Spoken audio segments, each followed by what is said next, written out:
जय हिंद दोस्तों।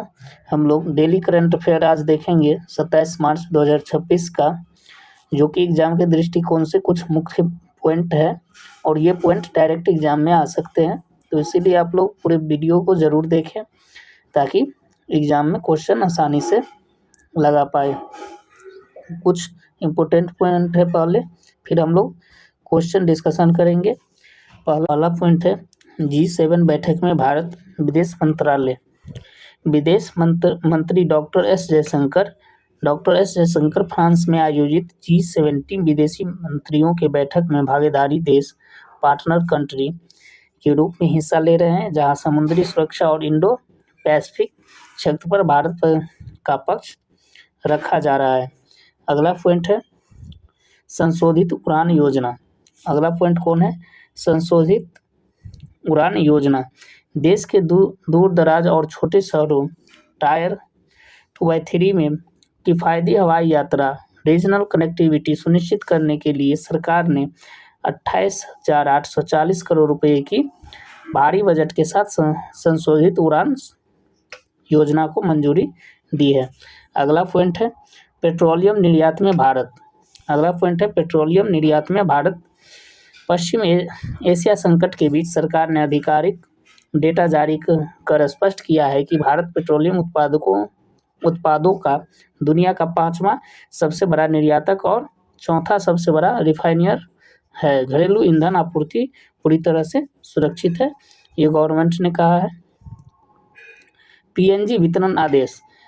चौथा पॉइंट है पीएनजी वितरण आदेश। आवश्यक वस्तु अधिनियम 1955 भारत को गैस आधारित अर्थव्यवस्था बनाने के लिए सरकार ने आवश्यक वस्तु अधिनियम के तहत नया आदेश जारी किया है, जिसे पाइपलाइन पीएनजी का विस्तार और कनेक्शन प्रक्रिया अनिवार्य व तेज हो गई है।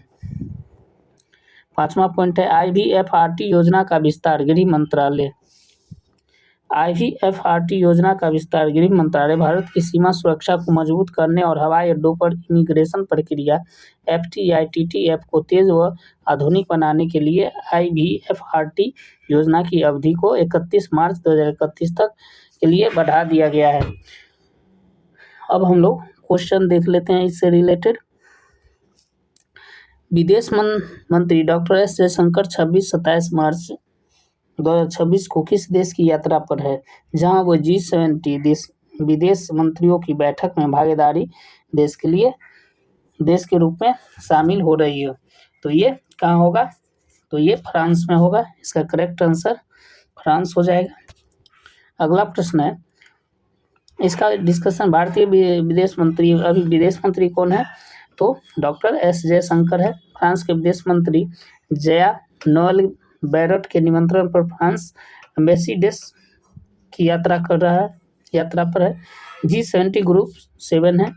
इसकी महत्वपूर्ण बैठक में भागीदारी देश पार्टनर कंट्री के रूप में आमंत्रित किया गया है। यहाँ भारत वैश्विक संघर्ष के समाधान, समुद्री सुरक्षा और इंडो पैसिफिक क्षेत्र की चुनौतियों पर अपना पक्ष रख रहा है। अगला पॉइंट है G7 दुनिया की 7 सबसे उन्नत अर्थव्यवस्था का समूह है। क्या है? 7 सबसे उन्नत अर्थव्यवस्था का समूह है। फ्रांस के साथ भारत के रणनीतिक संबंध स्ट्रेटेजिक पार्टनरशिप अत्यंत गहरे है और यह यात्रा द्विपक्षीय रक्षा और आंतरिक सहयोग को भी नई गति देगी। दूसरा क्वेश्चन है, केंद्रीय मंत्रिमंडल ने हाल ही में क्षेत्रीय हवाई संपर्क रीजनल कनेक्टिविटी को बढ़ावा देने के लिए उड़ान योजना के किस संशोधित संस्करण को 28,840 रुपये की कुल परिव्यय के साथ मंजूरी दी है? तो ये उड़ान 2000 ये मॉडिफाइड संशोधित उड़ान को दिया है। Option number B is the correct answer. कुछ पॉइंट है प्रधानमंत्री की अध्यक्षता में, किसके अध्यक्षता में? तो प्रधानमंत्री PM के अध्यक्षता में कैबिनेट ने संशोधित उड़ान योजना को मंजूरी दी है। इसका मुख्य लक्ष्य 10 वर्षों के में देश के दूर दराज क्षेत्र में किफ़ायती हवाई यात्रा सुनिश्चित करना है। इस योजना के तहत हम लोग देखें 28,440 करोड़ का बजट आवंटित किया गया है, जिसका उपयोग हवाई अड्डों का निर्माण में किया जाएगा। मौजूदा रनवे के विस्तार और छोटे शहर 2x3 के लिए एयरलाइन सब्सिडी बीजीएफ के रूप में किया जाएगा। अगला प्रश्न है, इसका बैकग्राउंड है, उड़ान 2016 में शुरू हुआ था। कब शुरू हुआ था? 2016 में। इसके नए चरण में हेलीकॉप्टर सेवा और उत्तर पूर्वी एनईआर के हवाई संपर्क पर विशेष ध्यान दिया गया था। अगला प्रश्न है, पेट्रोलियम और प्राकृतिक गैस मंत्रालय द्वारा 26 मार्च को जारी आधिकारिक बयान के अनुसार भारत पेट्रोलियम उत्पादन का दुनिया का कौन सा सबसे बड़ा देश बन गया है? तो इसका करेक्ट आंसर हो जाएगा हम लोग का 5वां सबसे बड़ा देश बन गया है। C answer correct. मंत्रालय ने ऊर्जा सुरक्षा पर चल रही अफवाहों को खारिज करते हुए स्पष्ट किया है कि भारत पेट्रोलियम उत्पादन का दुनिया का 5वां और सबसे बड़ा निर्यातक है 5वां स्थान पर, और तथा चौथा स्थान पर है रिफाइनरी में। 150 से भारत में वर्तमान 150 से अधिक देशों को रिफाइंड ईंधन की आपूर्ति कर रहा है। भारत वर्तमान में 150 से अधिक देशों की रिफाइंड ईंधन की आपूर्ति कर रहा है। मंत्रालय ने आश्वासन दिया है कि देश में पेट्रोल, डीजल और एलपीजी की कोई कमी नहीं है, आपूर्ति पूरी की सुरक्षित है। वेस्ट एशिया में जारी तनाव के बीच घरेलू बाजार में घबराहट, पैनिक बाइंग को रोकने के लिए सरकार ने एक डेटा जारी किया है। सरकार ने जोखिम के खिलाफ कड़े कदम उठाते हुए अब तक 680 से अधिक एफआईआर दर्ज किया है। चौथा प्रश्न है,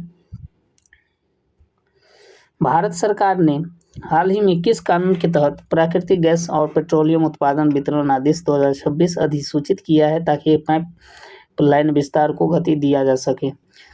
तो ऑप्शन है इसका पहला ऑप्शन है आवश्यक वस्तु अधिनियम 1955, आंसर नंबर ए हो जाएगा correct, option A correct answer. 24 मार्च 2026 को गजट के माध्यम से राजपत्र के अधिसूचित इस आदेश का उद्देश्य गैस वितरण प्रणाली सीडीजी के निर्माण और विस्तार में आने वाली बाधाओं को दूर करना है। इस आदेश के तहत पाइप नेचुरल पीएनजी कंपनियों को निर्देश दिया जाएगा कि वे पाइपलाइन बुनियादी ढांचों पर उपलब्ध होने पर 5 दिन के भीतर आवासीय, स्कूल और कॉलेज और सामुदायिक रसोइयों को कनेक्शन दे सकें। 5वां क्वेश्चन है, केंद्रीय मंत्रिमंडल ने इमिग्रेशन वीजा पर foreign registration and training IVFRT योजना को अगले 5 वर्षों के लिए जारी रखने की मंजूरी दी है। यह योजना किस तारीख तक प्रभावित है? तो ये 31 मार्च 31 तक है। इसका करेक्ट आंसर सी हो जाएगा। कैबिनेट ने FVFRT योजना के विस्तार को मंजूरी दी है, जो भारत की सीमा सुरक्षा और विदेश नागरिकों की ट्रेनिंग प्रणाली को अधिक बनाने का प्रमुख मिशन है। इसे योजना के तहत 13 प्रमुख हवाई अड्डे पर फास्ट ट्रैकिंग इमिग्रेशन सुविधा शुरू की जा रही है, जिससे भारतीय नागरिकों और सहनीय विदेशी यात्रा को बिना लाइन में लगे इमिग्रेशन क्लियरेंस मिल सके। यह योजना गृह मंत्रालय MHA के अधीन कार्य करती है और इसका उद्देश्य सुरक्षा मानकों से समझौता किए बिना पर्यटन और व्यापारिक यात्रा का सुगम बनाना है। ये रहा दोस्तों आप लोग का आज का करंट अफेयर। हम लोग फिर मिलेंगे कल के करंट अफेयर के साथ। आप लोग चैनल को सब्सक्राइब जरूर कीजिएगा और वीडियो को शेयर करिएगा ताकि, और सब्सक्राइब करके चैनल को बेल आइकन दबा लीजिएगा ताकि आप लोग के पास डेली अपडेट आ सके।